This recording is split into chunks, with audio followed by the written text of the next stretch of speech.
Tem alguém apaixonado pela palavra aí? Aleluia. Vamos ler a palavra do Senhor.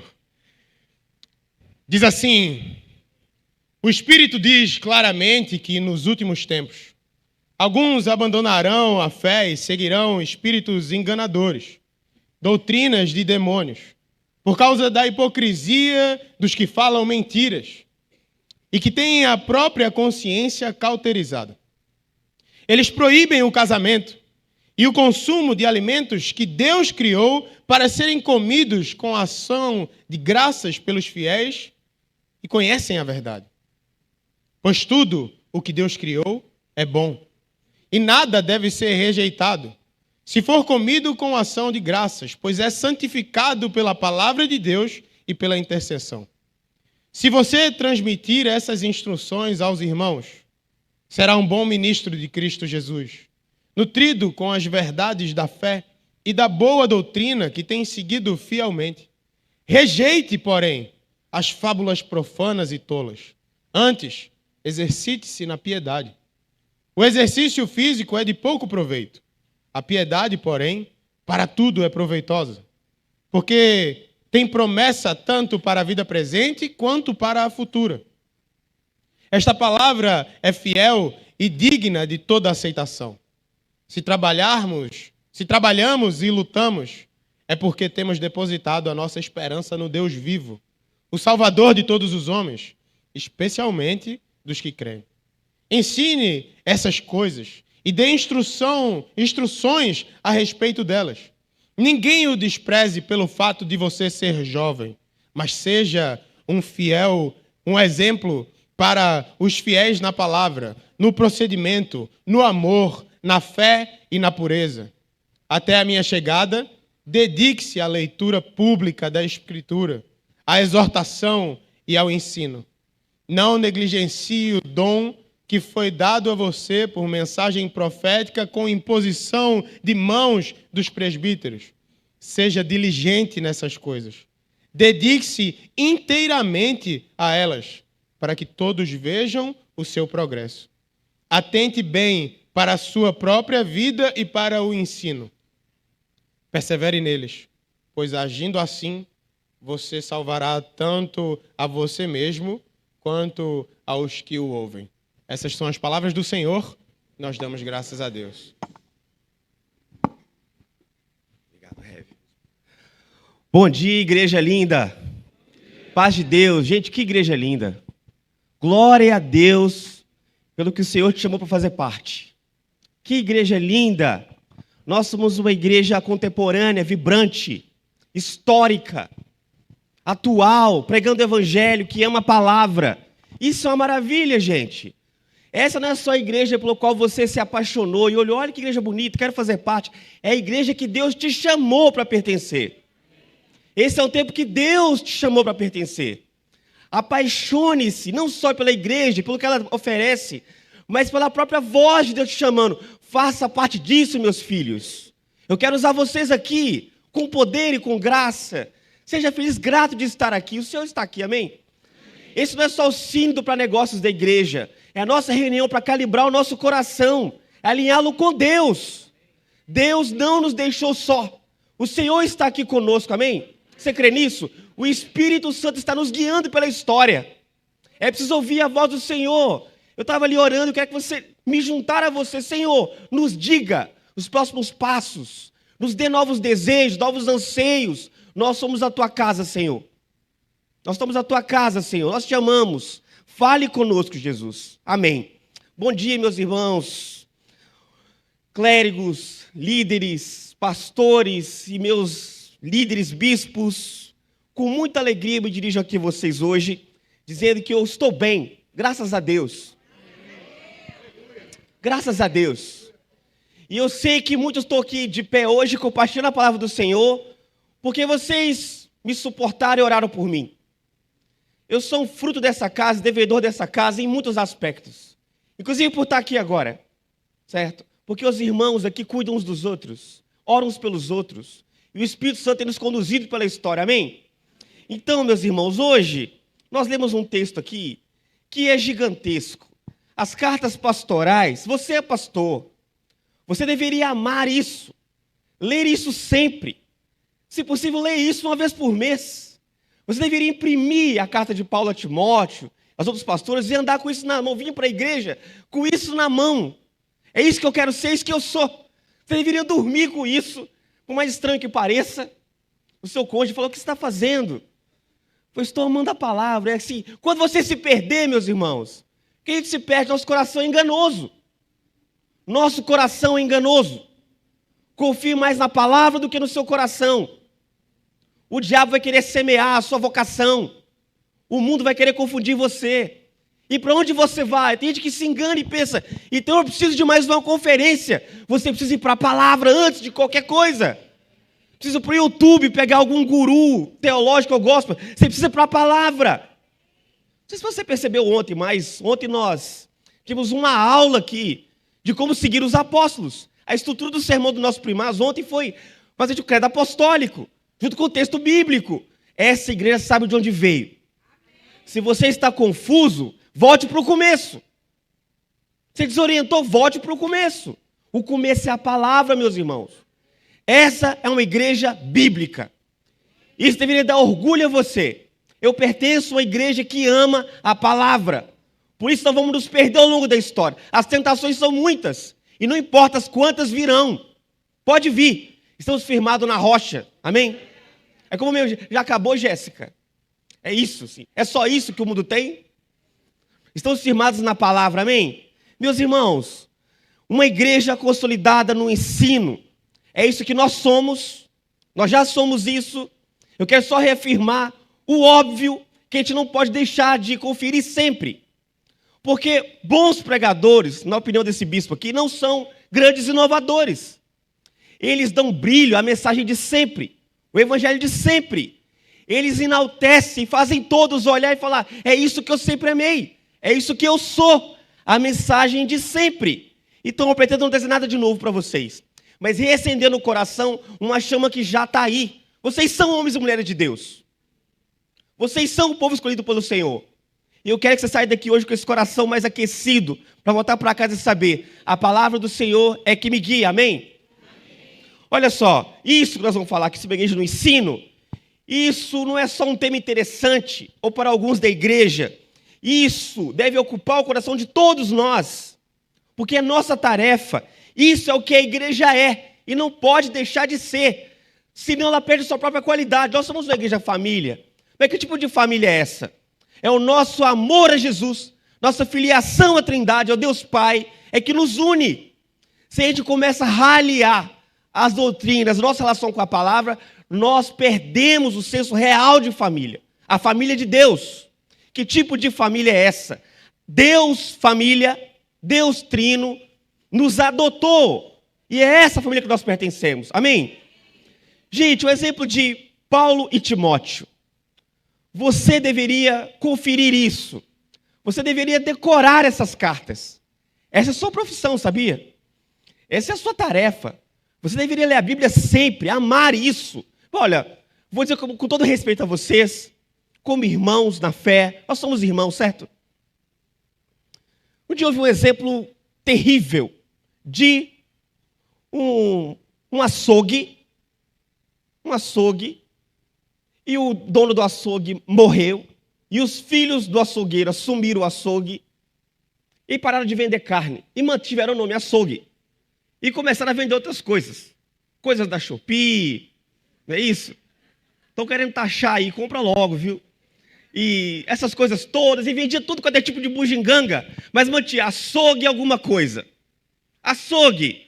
E você entrava na placa escrita açougue, tinha tudo, menos carne. Meus irmãos, a nossa igreja tem que ter a palavra. Jesus Cristo. O nosso diferencial é o amor a Jesus Cristo. Se eu fiquei estarrecido, o patrocinado chegou, privilegiados. Não há profissão, nada que se compare com o privilégio que Deus nos deu. Tenha orgulho de ser quem você é e aquilo que Deus te chamou para ser. Não seja um pastor envergonhado. Eu sei que é um mundo de profissões. O mundo contemporâneo é um mundo que as profissões dizem o valor das pessoas. Certo? Não é assim que funciona? Então, algumas profissionais são mais benquistos do que outros. E é uma tentação de a gente falar assim, mas eu sou só um pastor. Como é que eu vou provar para as pessoas que eu sou boa gente, que eu dei certo na vida? Eu não sou CEO de coisa nenhuma. Eu sou só um pastor. Muitos caem na tentação de ficar agregando coisas. Eu sou pastor, mais isso, mais aquilo, para poder agregar valor. Meus irmãos, você foi chamado para conquistar almas para Cristo, pescar como Pedro, como os apóstolos. Isso é muito nobre. Quando você ora em casa, você não está perdendo tempo. É o destino da humanidade que o Senhor compartilha com você. E é muito bom, lutar uma guerra já ganha. Foi vencido na cruz, isso é maravilhoso, meus irmãos. Tenha fé, não esmoreça. O que você faz é muito especial para Deus, amém? 1 Timóteo 1, de 3 a 4 diz assim: algumas pessoas desviaram dessas coisas e se perderam em discussões sem fim, debate infrutífero sem fim. Querem ser mestres da lei, mas não compreendem o que estão dizendo. E dizendo o que afirmam com tanta segurança, eles não sabem. Que tentação, meus irmãos. Em nome também da sã doutrina, nós criamos um debate infrutífero aqui entre nós e esquecermos de sair para pescar, de cuidar das pessoas, de amar o Senhor. Mas também é uma outra tentação que ele menciona em Timóteo 6, de 3 a 5, que aqueles que ensinam doutrinas diferentes das que não se alinham com a palavra do Senhor Jesus. Obrigado, irmão. Ou com a sã doutrina. Essas passagens mostram que Paulo via a importância do ensino correto da palavra. Somos uma igreja que ensina, mas não qualquer coisa.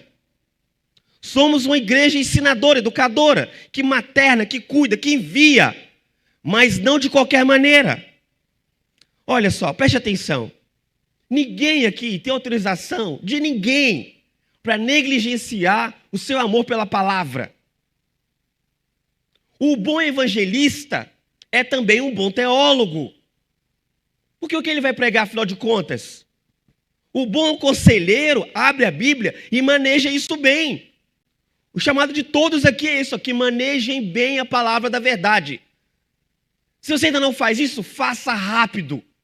É a salvação sua e dos outros que está em jogo. Amém? Presta atenção, essa coisa de um pastor, isso é um absurdo. Isso deve doer no meu e nos seus ouvidos alguém dizendo, um pastor dizendo, mas eu não gosto de estudar nem de ensinar.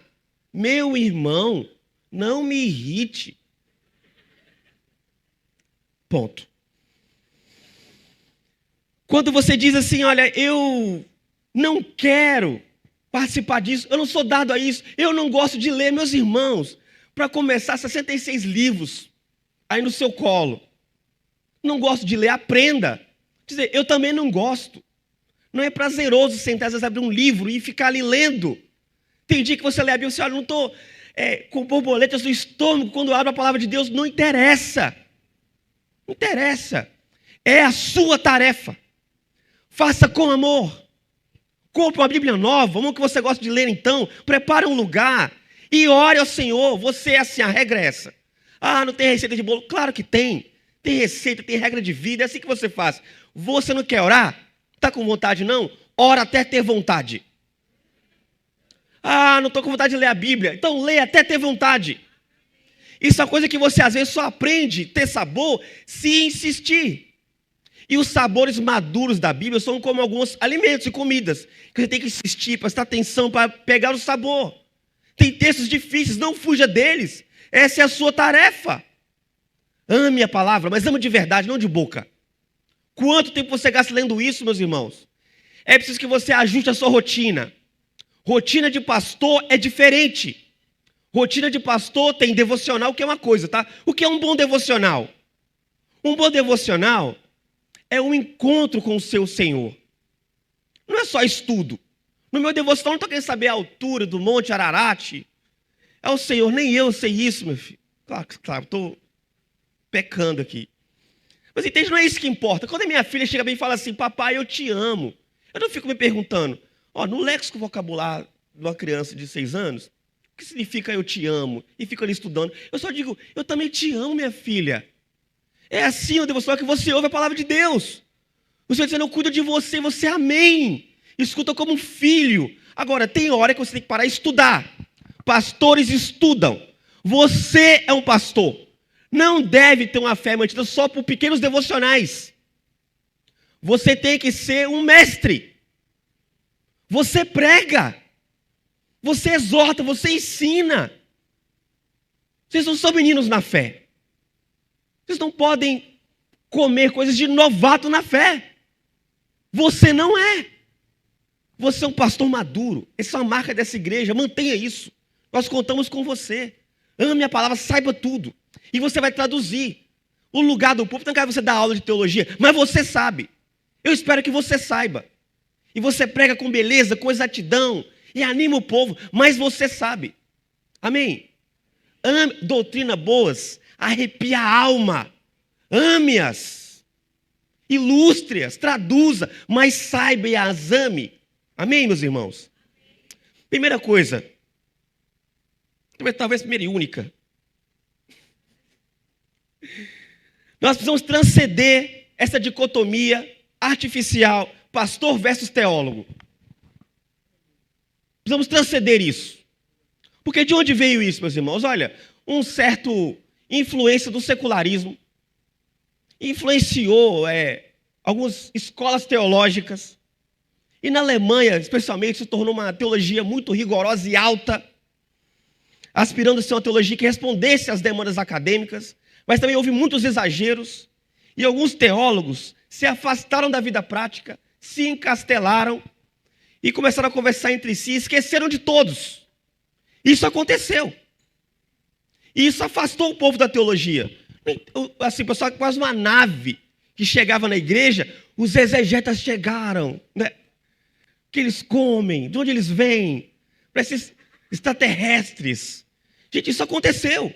Uma teologia árida, longe do povo, sem gabinete para ouvir as demandas reais das pessoas, gente sem cheiro da igreja. Isso aconteceu. Por outro lado também, um igualitarismo radical entre o povo e o clero, um certo congregacionalismo radicalíssimo. E que você, para que teólogo? Para quê? E confunde livre acesso com livre exame, com livre interpretação, e cada um pensa o que quer. Aí o pastor fala, o cara está julgando ali. Gente, não é assim. Não é assim. E isso ocasionou uma coisa, o pastor é uma coisa, e o teólogo é outra. Gente, isso é um erro que a gente precisa eliminar das nossas vidas. Amém? Porque vocês são teólogos e bons teólogos. Amém?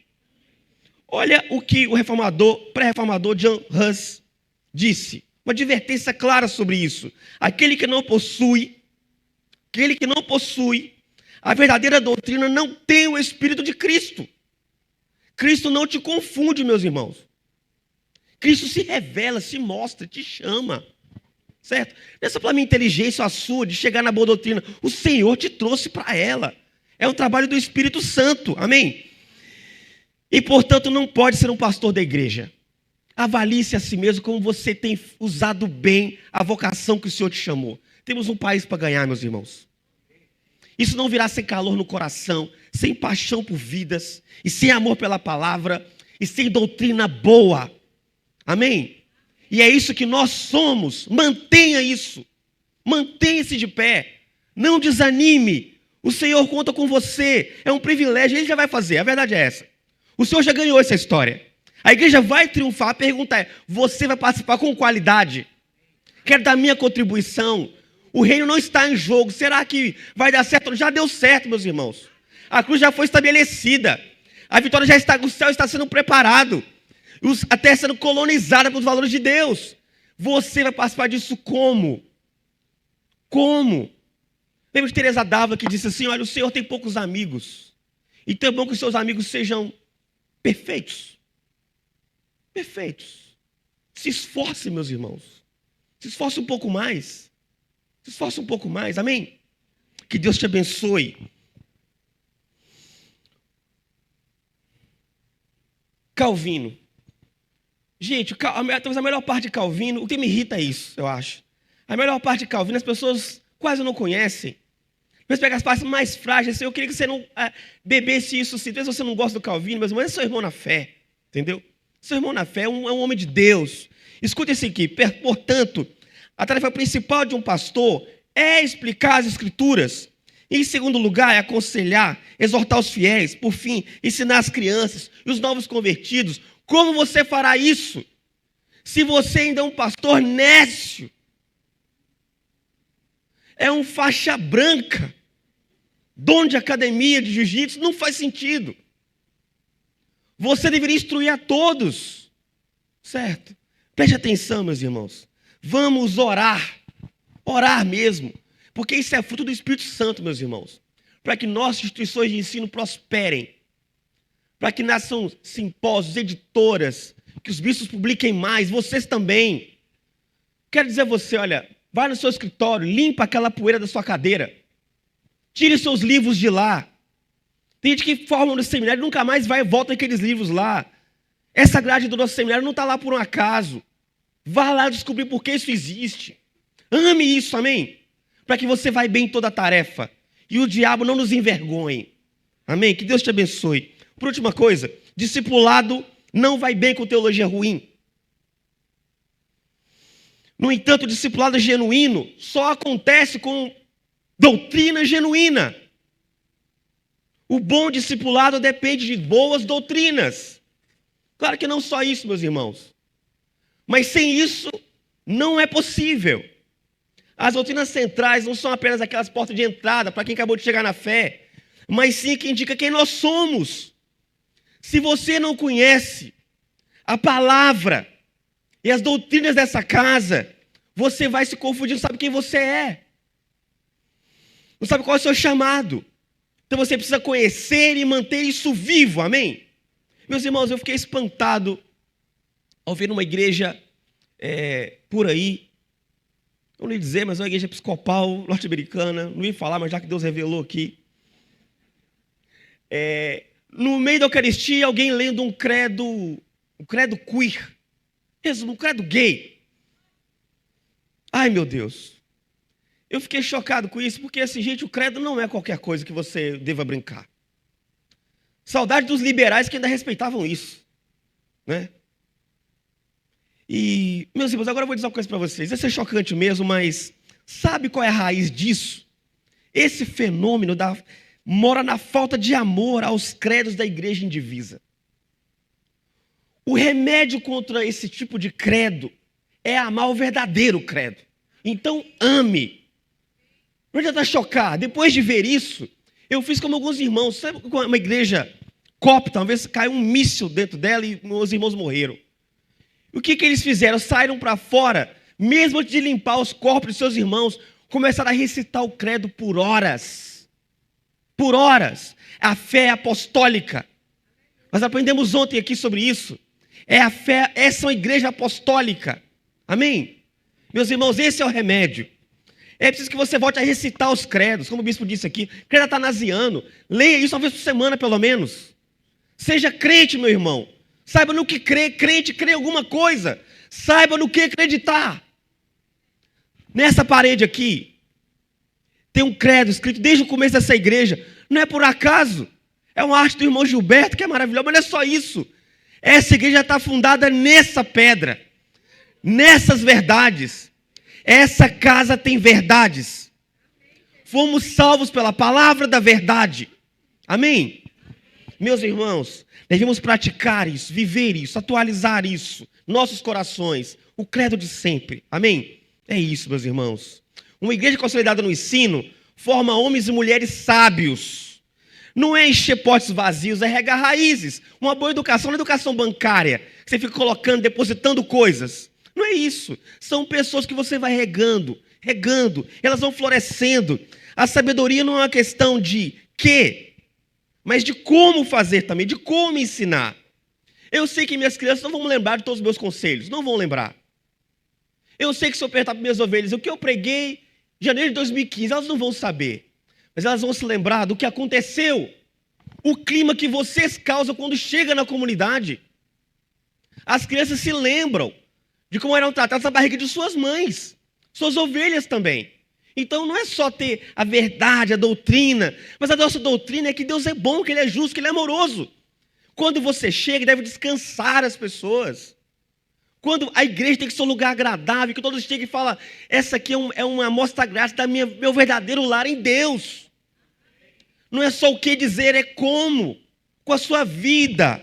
Quem você é diz muito. Amém, meus irmãos? Vamos regar as pessoas. Alguns me perguntam assim, onde você quer que eu chegue, bispo? Eu quero que você seja um homem sábio. Uma mulher sábia. Falta sabedoria nesse mundo. Falta sabedoria na política. Certo? No mercado. Nas escolas. E a igreja tem que ser uma incubadora de sonhos, mas também de virtudes. De boa moralidade. A partir das doutrinas centrais de nossa fé, meus irmãos. As verdades do evangelho são aprendidas não somente com a cabeça, mas com a pele. A cor ensina. O tamanho ensina. A duração ensina. O jeito que você olha e escuta ensina. Então aprenda a encarnar o evangelho. O que a gente precisa é ler você como uma amostra grátis do evangelho. Se enviarmos alguém para sua casa, conviver com você, ele saberá exatamente o que é o reino de Deus, como Jesus Cristo é, essa é a nossa tarefa. Não se distraia. Se você tira os olhos de Cristo, você se perderá. Não tire os olhos de Jesus Cristo. Sua tarefa é ser como Ele, imitá-lo. Nós somos Cristos, espalhados por aí. Cheiro de Jesus em nós. Essa é a nossa missão. Do contrário, tudo isso será vazio, em vão, não servirá para nada. O que o mundo precisa é da palavra do Senhor e de pessoas que se pareçam com Jesus, a começar de nós, meus irmãos. Amém? Que o Senhor encha seu coração, que arda isso. Nossos ritmos ensinam. Olha só, presta atenção, sobre essa coisa aqui da beleza. Nós servimos Deus que é pátria de toda beleza. Um Deus que faz rios, que faz riachos, cachoeiras, montanhas, o céu estrelado. Aí você entra na igreja, o lugar parece um mausoléu. Estamos aqui nesse lugar sem graça e vazio para servir um Deus que criou tudo isso aí fora. Não faz sentido. Precisamos amar a beleza de Deus. Isso aqui é um ensaio do reino de Deus. Por isso tantas coisas aqui. Mas outra tentação é ser só um espaço gostosinho, bonitinho, sem verdade. Não é o caso da igreja. As nossas artes, elas apontam para um lugar. Essa é a primeira vez que eu vi uma foto dessa igreja, eu me lembro de ver essa arte aqui do irmão Gilberto. Isso é arte sacra, contemporânea e pernambucana. Certo? Isso é maravilhoso, isso é o evangelho pregado. Não só para a nossa cabeça, para o nosso coração, para a nossa alma.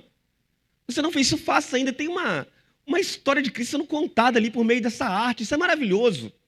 Esse é o nosso negócio. Você não entra num lugar, sabe que lugar gostoso de ficar? Não. Esse é só um lugar bonitinho. É um lugar de verdade, meus irmãos.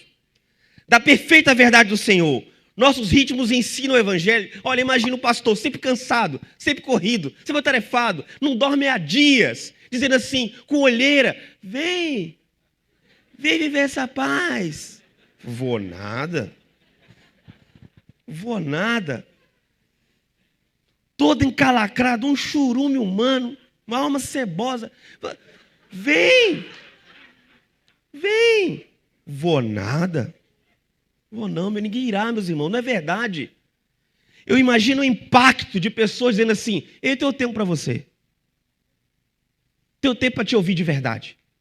Agora é a economia da atenção, é o grande negócio, o grande mercado. Se o Senhor te chamou de verdade, te deu tempo para orar. Se o Senhor te chamou de verdade, te deu tempo para amar a palavra. E tempo para as pessoas. E para a igreja. A igreja jamais irá bem com o seu tempo que sobra. Esse é o centro de nossa vocação, meus irmãos. Amém? Os nossos ritmos ensinam. E só sábios formam outros sábios. Então, seja sábio. Amém? Precisamos de uma igreja que ensina pelo exemplo. Meus irmãos, já pensou nessa sociedade do cansaço em qual vivemos? Uma igreja que descansa?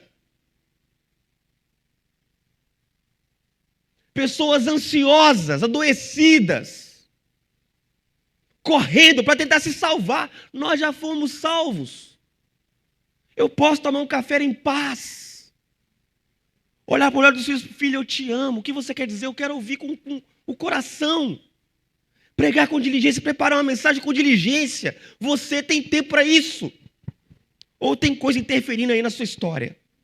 E imagina dizermos para as pessoas assim, olha, Você precisa ser um cristão. Dentro de muitas coisas há um benefício. Nós dormimos bem. Imagina o impacto disso. Imagina o impacto disso, meus irmãos, nesse mundo cansativo, predatório. Nós nos amamos, somos felizes, bem cuidados pelo Senhor. E nós não estamos tão preocupados assim, porque o nosso fardo é leve. Não chega na igreja carregando o planeta nas costas, sabe? Nas reuniões com a equipe, como se estivesse carregando o planeta. Cadê o fardo leve? Ninguém vai seguir você para a morte, meus irmãos, mas para a vida. Tenha vida nos seus lábios, nos seus olhos, na sua pregação, tenha vida. Amém? Por fim, meus irmãos, eu quero terminar repetindo mais uma vez o apóstolo Paulo. E eu queria que você escutasse, não a voz do bispo Eric, mas a voz do próprio Paulo, dizendo algo para você, para renovar a sua fé. Prega a palavra, insista, a tempo e fora de tempo, admoesta, repreende, exorta, com longanimidade e doutrina. Vá bem, o Senhor conta com isso. Que Deus te abençoe. Sigamos.